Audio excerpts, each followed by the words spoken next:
Portal Agropecuario. El campo por todos los medios.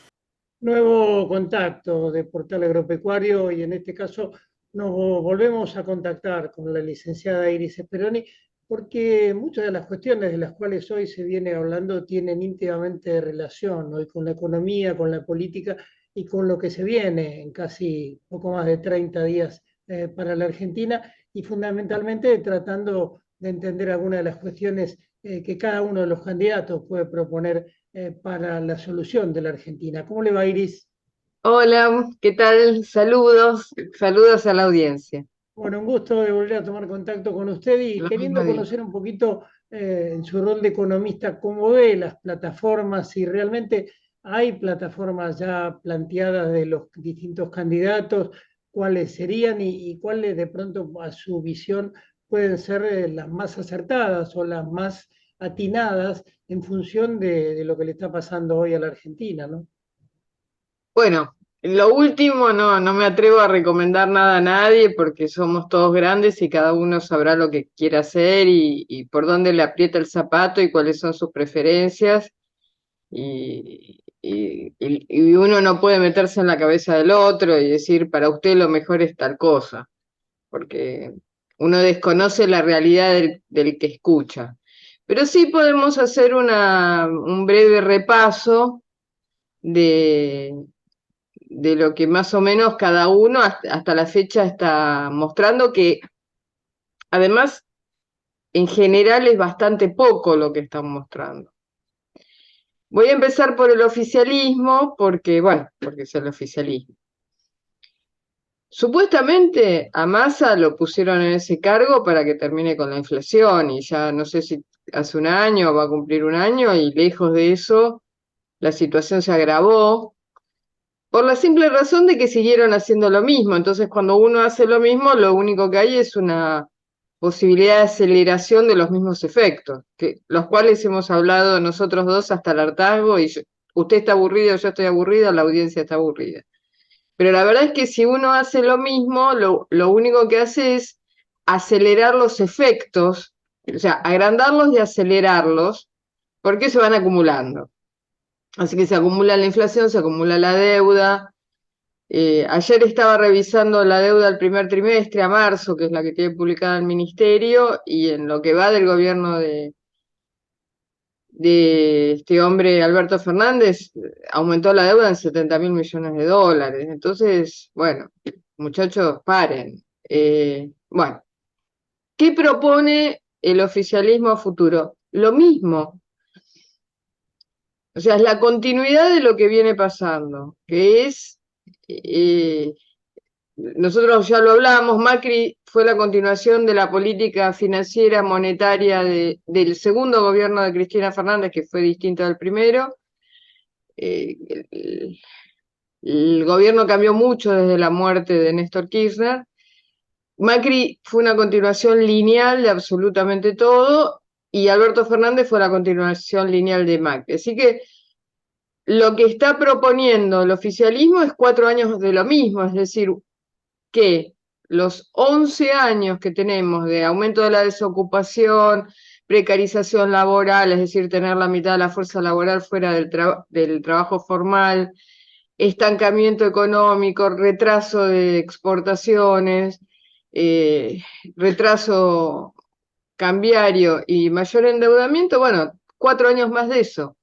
Si la gente quiere 4 años más de eso, bueno, que lo vote. Pero a mí me parece que es más 4 años más de lo mismo, de que uno puede exportar porcino, después le prohíben exportar porcino, uno puede exportar carne vacuna, no puede exportar carne vacuna. Son 4 años más de eso. Ponen derechos de exportación al maíz, lo sacan, lo vuelven a poner. Eso es lo que podemos esperar. Bueno, Juntos por el Cambio. Juntos por el Cambio tuvo una oportunidad hace 4 años, o sea, hace 8 años y terminó hace 4 años. Y si bien en algunas cosas pudo haber tenido algún cambio, en general fue una continuación bastante marcada del gobierno anterior, no solo en los temas económicos, en los temas de derechos humanos, en O sea, Abruz fue una continuación del gobierno de Cristina Fernández y puso temas que después tomó Donda al frente del INADI. Así que bueno, fue una continuación de todo. Bueno, ahora tienen la alternativa de decir, no, yo quiero hacer otra cosa o quiero hacer lo mismo.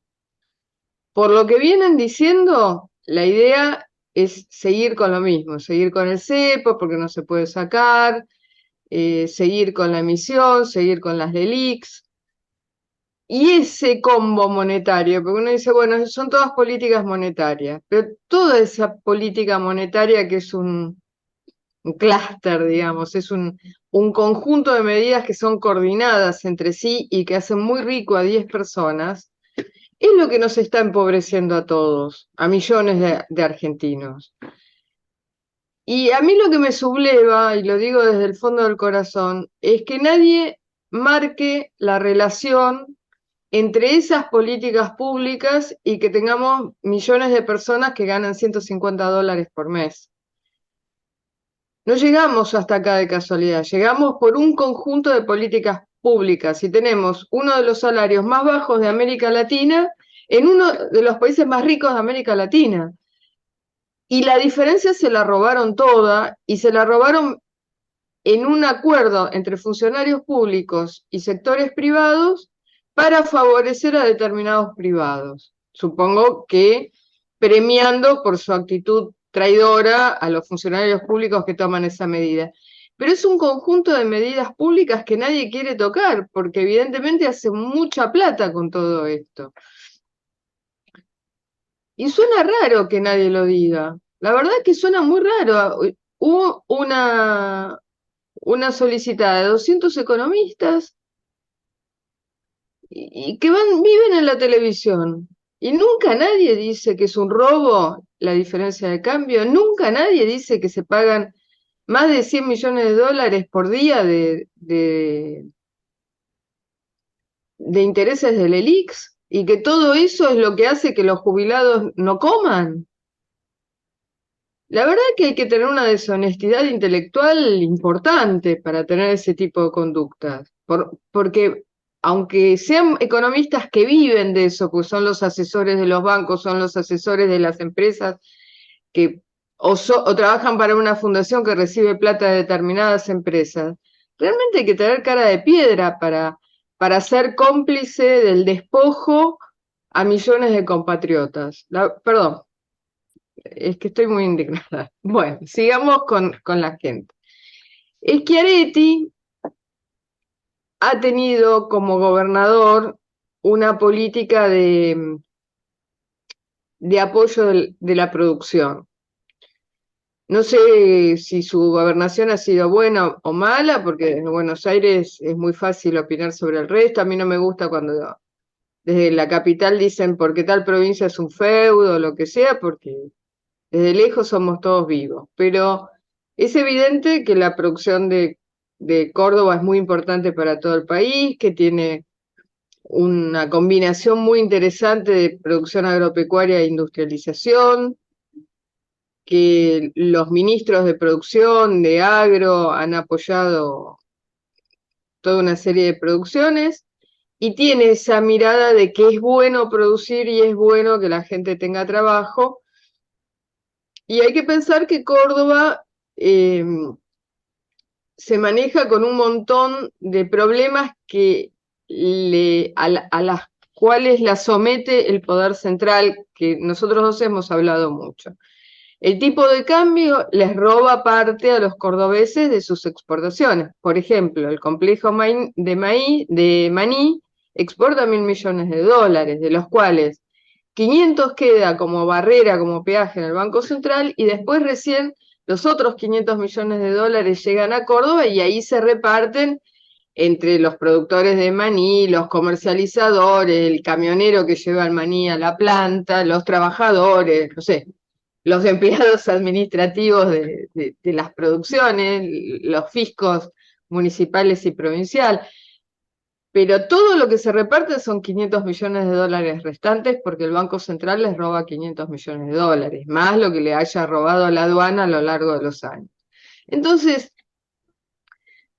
Córdoba tiene un enorme problema de producción de electricidad gigantesco, parte propio, porque tiene muy malas cooperativas de distribución de electricidad, pero no tiene potencia, y no tiene potencia porque la potencia enorme de Yacyretá y del Chocón viene para la capital y no va para Córdoba.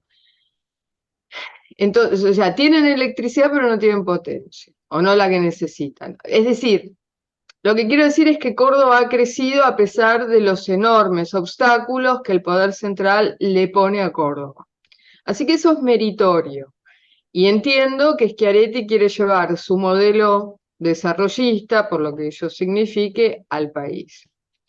Bueno, es más interesante que lo que está. Yo ayer lo estaba escuchando a Randazzo, y Randazzo tiene muy en claro que dice, lo que viene haciendo la política es lo que ha llevado a la pobreza al pueblo argentino. Es obvio que el pueblo argentino esté enojado con los políticos. Me pareció muy razonable lo que Randazzo dijo. Creo que el problema de Schiaretti tiene una contradicción muy grande. Le daría un nombre, Labaña, para darle un nombre, pero es un capricho mío, el nombre propio. Y es que parte de los que apoyan a Schiaretti son parte del núcleo de los beneficiados con las políticas centrales actualmente en el gobierno y en el gobierno de Macri. Así que, bueno, eventualmente si Schiaretti ganara tendría que resolver esa contradicción, pero convengamos que es fuera de las políticas de las otras dos, que es Juntos por el Cambio y el oficialismo, Unión por la Patria, que yo entiendo que es la continuidad en ambos casos de la situación actual. Después escuché a Breckman con atención, que es la otra de las candidatas, y tiene buenos diagnósticos respecto a determinados temas. Estoy hablando de economía, ¿no? Pero después las soluciones son mágicas. Queremos que la gente gane más, tenga mejores sueldos. Estoy totalmente de acuerdo con ella. Bueno, ¿cómo? ¿Cómo hacemos que todo el mundo tenga salario formal? Ella dicen, la solución no es precarizar al trabajador. Totalmente de acuerdo con ella. Lo que hay que hacer es que el 100% de la población tenga un trabajo formal. Bueno, ¿cómo?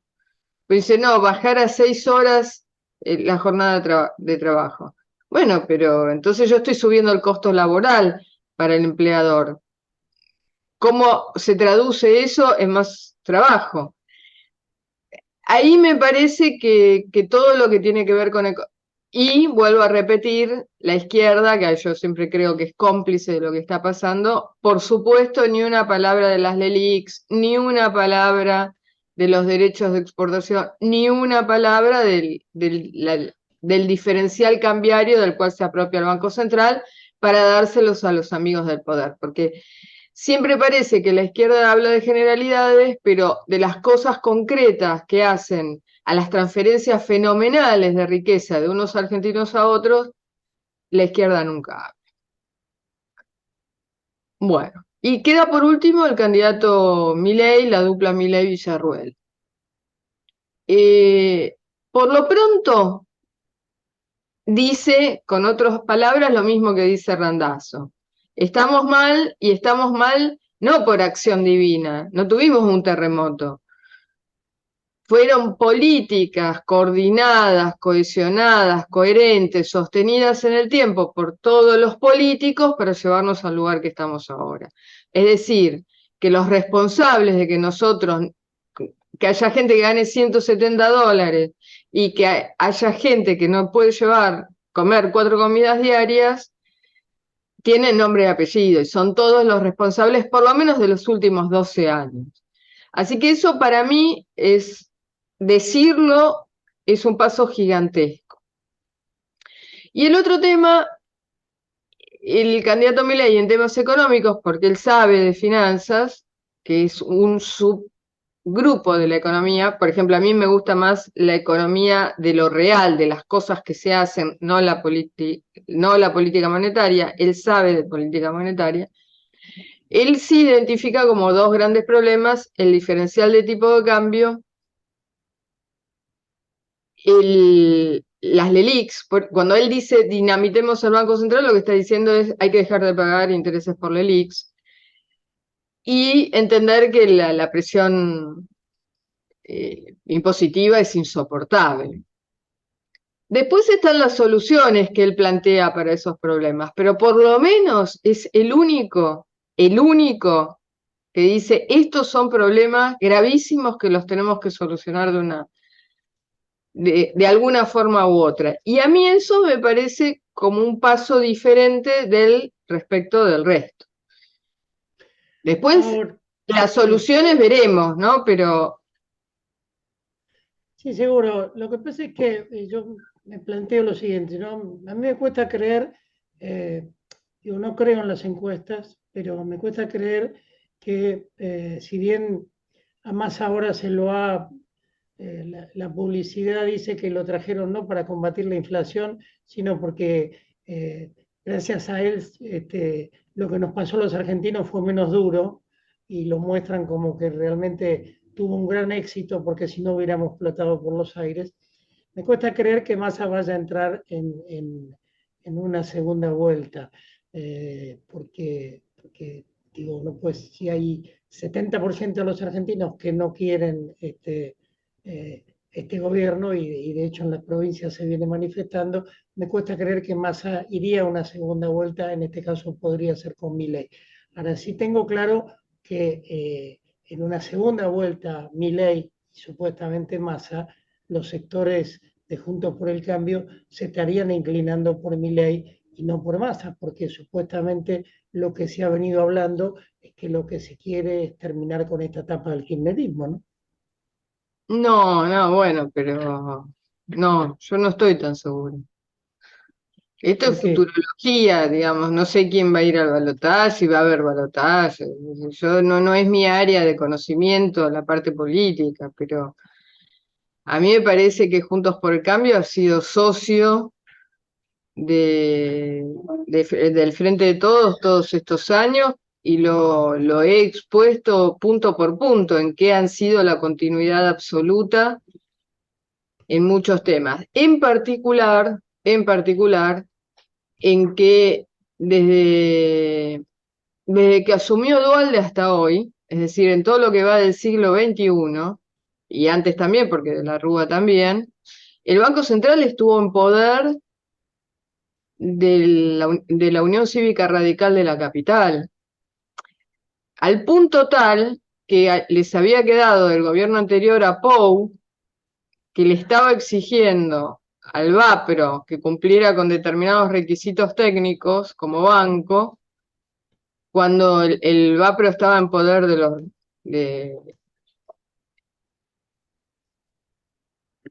estaba Domínguez, creo que estaba al frente del banco, y le inventaron una causa política para removerlo políticamente y la inventó eh, Carrió. Es decir, los radicales removieron a una persona que no estaba de acuerdo con sus ideas y desde ese entonces hasta hoy pusieron al frente del Banco Central a radicales. Y son los radicales los que tienen esta política monetaria conjuntamente con los bancos, que es la que hace semejantes transferencias diarias de riqueza desde toda la población al sector bancario. Así que no veo por qué los radicales van a querer cortar con esto. no, está A mí me bien, pero parece yo que creo que claramente van a votar por el continuismo de las políticas actuales. Bullrich presentó a Melconian y presentó un plan que es la continuidad, toqueteando algún puntito de acá, pero es la continuidad de lo que pasa hoy. Entonces, a mí me parece que queda muy claro que desde un punto de vista económico están cómodos con los derechos de exportación, están cómodos con la brecha cambiaria, que vuelvo a repetir, es un botín de 40.000 millones de dólares anual, que se lo reparten entre 10 vivos, más los 100 millones o 130 millones de dólares diarios de intereses del ELIX, que se lo reparten entre 10 bancos. ¿Quién va a querer cortar con semejante botín? Y bueno, y después si la gente tiene que comer raíces por la calle, que los coma. Total, ellos viven todos en fortalezas.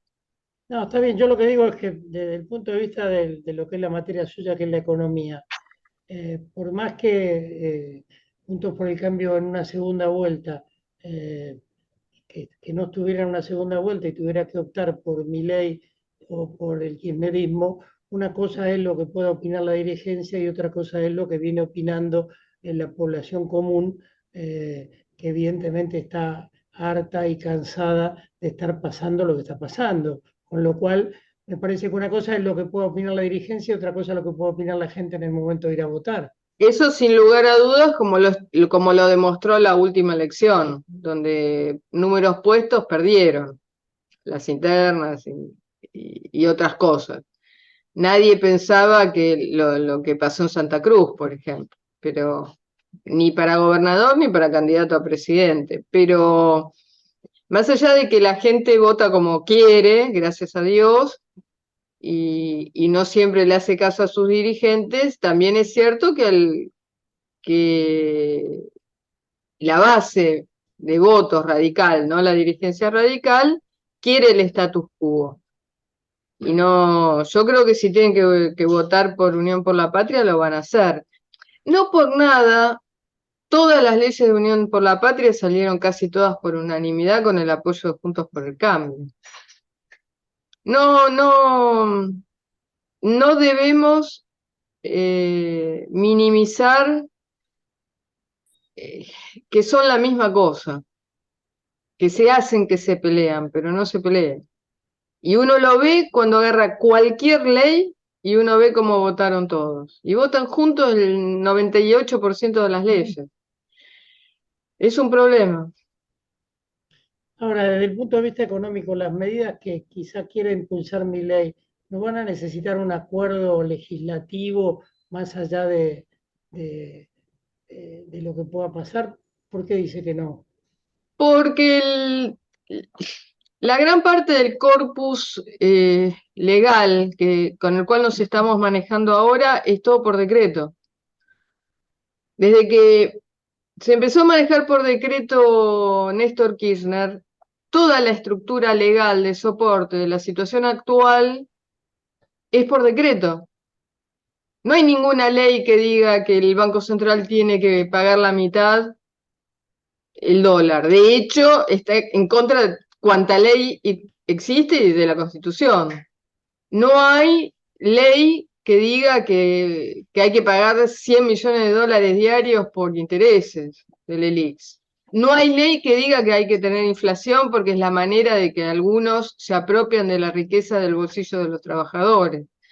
Entonces, a mí me parece que todo lo que está sucediendo ahora está basado en un conjunto de decretos y no en un conjunto de leyes. Voy a decir un decreto al azar que no tiene nada que ver con estos temas económicos. Antes de irse, Macri firmó un decreto de necesidad de urgencia en el cual decía que todas las rentas de las propiedades de las Fuerzas Armadas pasaban al Tesoro General. Cuando hay una ley aprobada por el Congreso de la época del primer gobierno de Perón, en el cual decía que todas las propiedades de las Fuerzas Armadas que estuvieran alquiladas y produjeran renta, era para el sostenimiento de las Fuerzas Armadas. Es decir, dio de baja una ley con un decreto. ¿Qué le cuesta al próximo presidente restituir la ley? Derogues el decreto número tanto. Y nada más. Si uno empieza a derogar decretos mediante decretos, uno empieza a desarmar toda la estructura legal que soporta esto, que está basada en decretos, en el mejor de los casos, y muy poquitos, y en resoluciones del Banco Central o resoluciones de la AFIP. No hay leyes que soporten eso. Después sí, hay algunas leyes impositivas que habrá que cambiar, pero la gran parte del traslado de riqueza de los más pobres a 10 vivos en la Argentina se hace por resolución de aduana, por resolución de AFIP, por decreto, por circulares del Banco Central. O sea, es todo un andamiaje que ha eludido el Congreso Nacional. Iris, le agradezco mucho estos minutos, haber escuchado de su boca las propuestas de los distintos candidatos. Ojalá prime la cordura en la Argentina, el pueblo seguramente va a votar a su conciencia. La única duda que a mí a veces me queda es que después los dirigentes acompañen la decisión de ese pueblo. Eso es lo que más yo quisiera, ¿no? Que aquellos que pierdan acompañen la decisión del pueblo y lo ayuden a salir de esta crisis tan profunda. Les mando un gran abrazo. Lo mismo digo, saludos a la audiencia. Iris Esperón, economista, hablándonos de, bueno, de lo que nos pasa a los argentinos en materia económica y lo que puede pasar con las propuestas de los distintos candidatos y este interrogante que a un poquito más de 30 días se abre de qué va a pasar en la Argentina en estas elecciones que vienen. Pausa, ya volvemos.